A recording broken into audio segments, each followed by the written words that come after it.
할렐루야. 6월 18일 우리에게 주신 하나님의 말씀은 시편 77편 1절부터 9절까지 말씀입니다.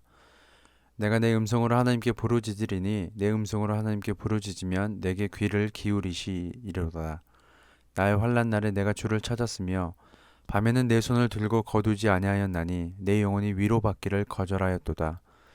내가 하나님을 기억하고 불안하여 근심하니 내 심령이 상하도다. 셀라.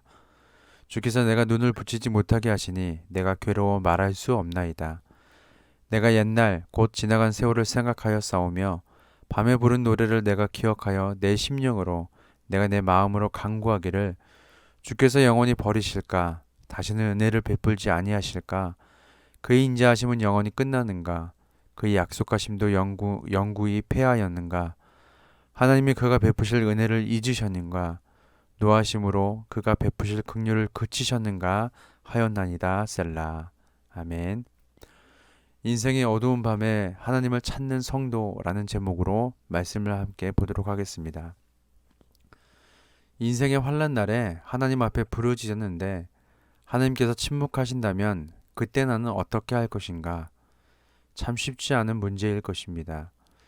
자신에게 닥쳐온 환난도 버거울 텐데 유일하게 의지할 분마저 아무런 말씀도 하지 않을 때 그때 몰려오는 수많은 생각과 사탄의 속삭임으로부터 시작된 의심하는 마음과 더 나아가 믿음조차 조금씩 무너지고 있는 상황 가운데 그때 나는 어떻게 할 것인가 라는 문제는 참 어려울 것입니다. 오늘 본문에서 시편 기자는 환난 날에 하나님 앞에 부르짖습니다. 그리고 그 부르짖는 가운데 그에 대한 하나님의 침묵하심에 대한 시편 기자의 반응을 엿볼 수 있습니다. 먼저 시편 77편은 절망으로 괴로운 중에 하나님이 행하신 놀라운 일을 기억하며 지은 시입니다. 이 시의 배경은 이스라엘의 멸망으로 보고 있습니다. 그는 밤새도록 손을 들고 하나님께 구원해 달라고 간구합니다. 기도하면서 뜬 눈으로 밤을 지새우는데도 응답이 없으니 그는 불안해하며 근심합니다. 그래서 7절부터 9절까지는 이렇게 얘기하고 있습니다. 주께서 영원히 버리실까? 다시는 은혜를 베풀지 아니하실까? 그의 인자하심은 영원히 끝나는가? 그의 약속하심도 영구히 패하였는가? 하나님이 그가 베푸실 은혜를 잊었는가? 노하심으로 그가 베푸실 긍휼을 그치셨는가? 라고 불안해하고 근심하고 있는 것을 보게 됩니다. 환난 날에 위로받기를 거절하고 밤새도록 손을 들고 기도해도 그에 대한 응답이 없으니 온갖 의심이 들고 신앙의 확신마저 흔들리기 시작하는 것입니다. 그런데 오늘 우리가 시편 기자의 고백 중에서 눈여겨봐야 할 것이 있는데 그것은 하나님께서 침묵하시는 중에서도 시편 기자는 기도를 늦추지 않고 있다는 점입니다.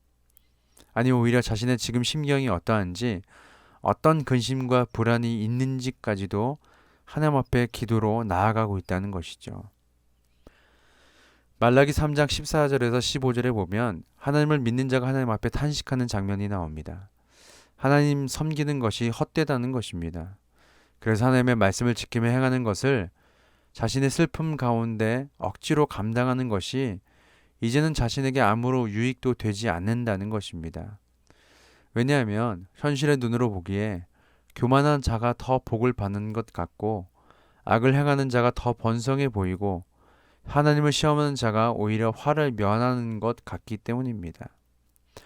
아무리 기도를 해봐도 하나님 응답하지 않는 것 같고 오히려 저기 하나님 믿지 않고 교만하고 악을 행하고 하나님 시험하는 자가 더 잘 되는 것처럼 보일 때 그런 상황에서 시편 기자는 도리어 더 열심히 기도하고 있다는 것입니다. 그런데 가만히 생각해 보면 하나님의 침묵하심 가운데 기도를 멈추는 것이 어쩌면 상식적이라는 생각이 들기도 합니다. 기도해도 응답이 없는데 더 기도를 해야 하나? 어떤 기도의 제목을 가지고 1년 동안 기도하고 10년 동안 기도하고 20년 동안 아니 평생 기도를 했는데 하나님 도대체 언제 응답하실지 이제 하나님의 방법과 때가 있다는 계속 반복되는 위로와 격려의 말조차 아무런 감흥이 없는 그런 지경에 이른 상태. 그런 가운데 정말 시편의 기자처럼 더 기도로 나아갈 수 있느냐라는 것입니다.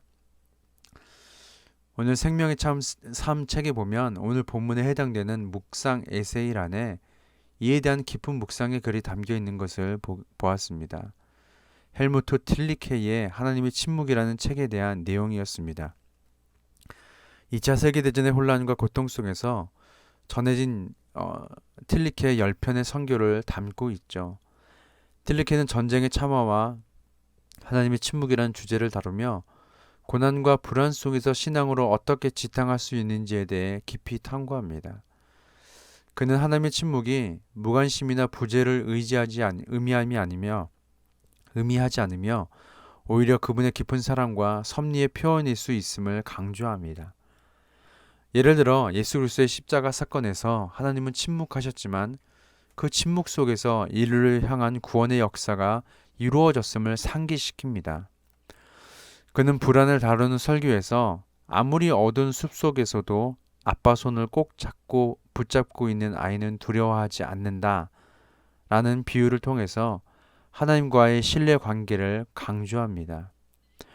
그는 하나님의 침묵을 경험하는 이들에게 그 침묵이 오히려 하나님의 깊은 사랑의 표현일 수 있음을 상기시키며 우리의 고난과 슬픔 속에서도 하나님은 우리와 함께 하신다는 희망의 메시지를 전합니다.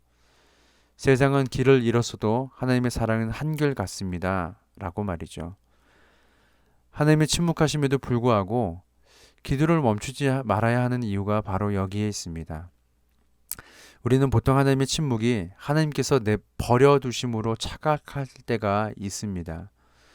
하지만 하나님의 침묵이 하나님께서 나를 버려두심이 아니라 더 놀라운 하나님의 계획하심 가운데 있다는 것을 안다면 오히려 더 깊고 더 간절한 기도의 시간을 보내게 된다는 것입니다.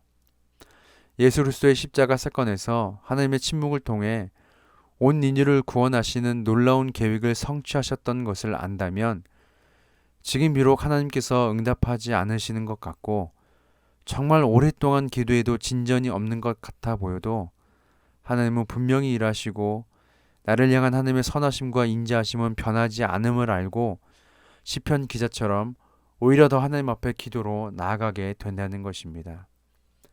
그럴 때에 말라기 3장 16절의 말씀처럼 그때에 여호와를 경유하는 자들이 피차 말하는 것을 하나님께서 분명히 들으시고 여호와를 경유하는 자와 그 이름을 존중히 여기는 자를 위해서 하나님 앞에 있는 기념책에 기록하시는 그런 영광이 우리 가운데 예비되어 있음을 잊지 말고 오늘도 기도의 자리로 담대히 나아가는 우리 모두가 되시기를 예수님의 이름으로 소망합니다. 기도하겠습니다. 하나님, 인생의 가장 큰 위기는 하나님을 향한 기도를 멈추는 것임을 깨닫습니다. 하나님이 보이지 않고 문제가 저를 켜켜이 짓눌려도 믿음의 손을 힘껏 맞잡고 무릎으로 나아가게 하소서. 베푸실 은혜와 긍휼을 의심하지 않고 저의 부르짖음에 귀 기울이실 주님을 신뢰하게 하소서. 감사드리며 예수님의 이름으로 기도합니다. 아멘.